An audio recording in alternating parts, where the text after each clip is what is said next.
हमेशा से ही पाकिस्तान के अत्याचारों को सहन कर रहा है। अगर हम लैंड की भी बात करें तो पाकिस्तान का लगभग 44% जो एरिया है वो बलूचिस्तान प्रोविंस है। बलूचिस्तान को अगर हम डिवाइड करते हैं तो 3 एरियाज में डिवाइड होता है। सबसे पहले होता है वो ईरान से संबंधित उसका जो बलूचिस्तान प्रोविंस है। फिर सेकंड होता है जो अफगान की बॉर्डर से लगता हुआ है वो अफगान बलूचिस्तान प्रोविंस है। और थर्ड जो पाकिस्तान की बॉर्डर से लगता हुआ है वो है पाकिस्तान बलूच प्रोविंस।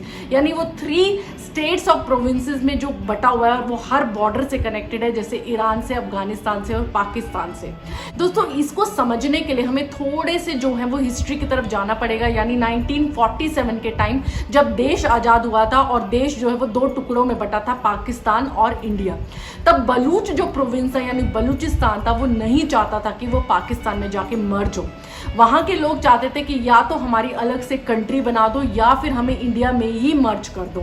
लेकिन वहाँ के जो शासक थे, सबसे पहले तो वहाँ पर हिंदू राजा राज करते थे, लेकिन उनके बाद जो शासक आए वो बलूचिस्तान से बिलोंग करते थे, यानी वो बलूच कम्युनिटी के थे। अब उन शासकों ने जो है वो लोगों को झूठे वादे किए और फिर जाके पाकिस्तान की सरकार को मिलकर पाकिस्तान में उसको मर्ज करा लिया। पाकिस्तान कभी भी जो डेवलपमेंट के नाम पे बलूचिस्तान के साथ नहीं था, लेकिन अगर अत्याचारों की बात करें तो वो हमेशा उस पर अत्याचार ही करता आया है। जैसे कि ऑर्गन ट्रैफिकिंग हुई या युवाओं को सरेआम जो है वो मार देना। ना ही वो लोगों की जॉब के बारे में बात करते थे, ना ही इकोनॉमी के बारे में और ना ही कोई डेवलपमेंट के बारे में जब बात आती थी बलूचिस्तान की। बलूचिस्तान को कुदरत ने बहुत सारे खनिज से जो है वो संपन्न किया है और यही चीज़ का फ़ायदा हमेशा से पाकिस्तान उठाता आ रहा है।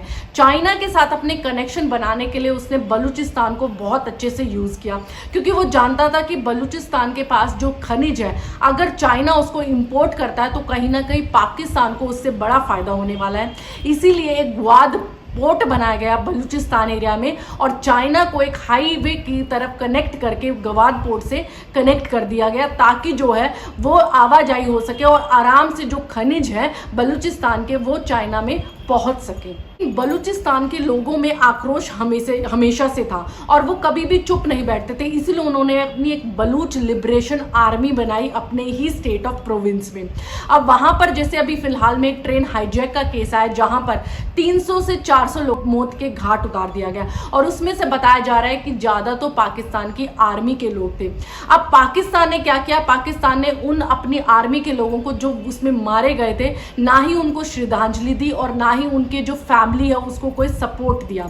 तो इससे जो है आर्मी में भी एक रिवोल्ट की भावना आई और पाकिस्तान की आर्मी की बताया जाता है कि कम से कम 2500 लोगों ने जो है आर्मी ऑफिसर्स ने अपनी पोस्ट से रेजिग्नेशन दे दिया और यही बयान दिया कि इससे अच्छा तो हम किसी मिडल ईस्ट की कंट्री में जाके मजदूरी कर लें, ना कि हम ऐसे देश की आर्मी में आकर सेवा करें जो हमारे लोगों को एक श्रद्धांजलि भी नहीं दे सकती है। बलूचिस्तान जो है हमेशा से एक कदम उठाता आया है जब भी उस अत्याचारों का जवाब देना हो।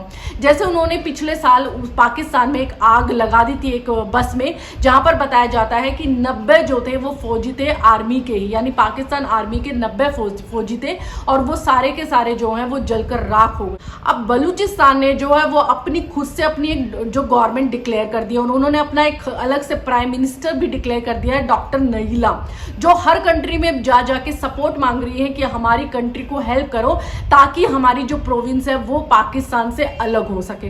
अब अगर आप समझने पे जाएंगे तो देखिए पाकिस्तान जो है वो एक कंट्री है और उसका जो प्रोविंस है बलूचिस्तान। अब अगर ऐसा पॉसिबल नहीं है कि बलूचिस्तान है वो एक अलग से अपना प्राइम मिनिस्टर बना ले या अपनी गवर्नमेंट ही बना ले, लेकिन अनडिक्लेयर्ड वे में वो अपनी गवर्नमेंट मान चुके हैं, वो अपना एक प्राइम मिनिस्टर मान चुके हैं और वो प्राइम मिनिस्टर अब हर जगह जा रहा है सपोर्ट लेने के लिए। हाल ही फिलहाल में उन्होंने नरेंद्र मोदी से भी सपोर्ट मांग रहा है कि प्लीज हमारे देश को हेल्प करिए। देखिए अगर कहीं ना कहीं बलूचिस्तान डिवाइड नहीं होता है पाकिस्तान से, यानी बलूचिस्तान अगर पार्ट भी रहता है पाकिस्तान का, तो कहीं ना कहीं भारत को इससे बहुत ज्यादा नुकसान है। जो गवाद पोर्ट की मैंने बात की थी वीडियो के शुरू में, वो गवाद पोर्ट बनाया जा रहा है बलूचिस्तान के बॉर्डर पे। अब वो जब वो हाईवे कनेक्ट होगा गवाद पोर्ट से चाइना का, तो चाइना को बहुत ईजी हो जाएगा गवाद पोर्ट पे एयर बेस बनाना, यानी चाइना के कभी भी जेट फाइटर्स जो हैं वो गवाद पोर्ट पे लैंड हो सकते हैं। और गवाद पोर्ट जो है वो बहुत पास है हमारे इंडिया की बॉर्डर से।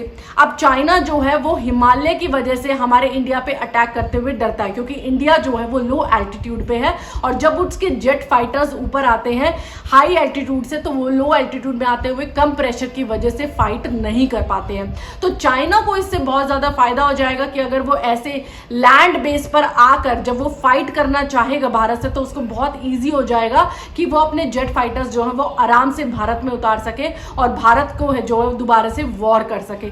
तो यहाँ पर भारत को इसलिए भी नुकसान हो सकता है क्योंकि चाइना के पास बहुत ज्यादा एडवांस टेक्नोलॉजी है, और हम 1962 में ऑलरेडी देख चुके हैं कि चाइना के साथ लड़ाई करके भारत को कितनी मात्रा में नुकसान हुआ था। तो अगर ये डिवाइड भी नहीं होता है तब भी भारत को बहुत ज्यादा नुकसान है, पर ये देखना बहुत जरूरी है और दिलचस्प भी होने वाला है कि जो हाँ इंडिया है वो अब क्या टेक लेने वाला है। क्या वो चाहता है कि बलूचिस्तान है वो अलग कंट्री बने? तो आपकी क्या राय, आपको क्या लगता है कि इंडिया को हेल्प करनी चाहिए बलूचिस्तान के केस में? बलूचिस्तान को मिलिट्री सर्विस प्रोवाइड करनी चाहिए ताकि वो पाकिस्तान से अलग हो सके? ये जो राय है वो कमेंट बॉक्स में जरूर डालें, और आपको अगर ये वीडियो इन्फॉर्मेटिव लगी हो तो प्लीज इस वीडियो को लाइक करें, इसको जितना हो सके शेयर करें, और मेरे चैनल को सब्सक्राइब करना ना भूलें।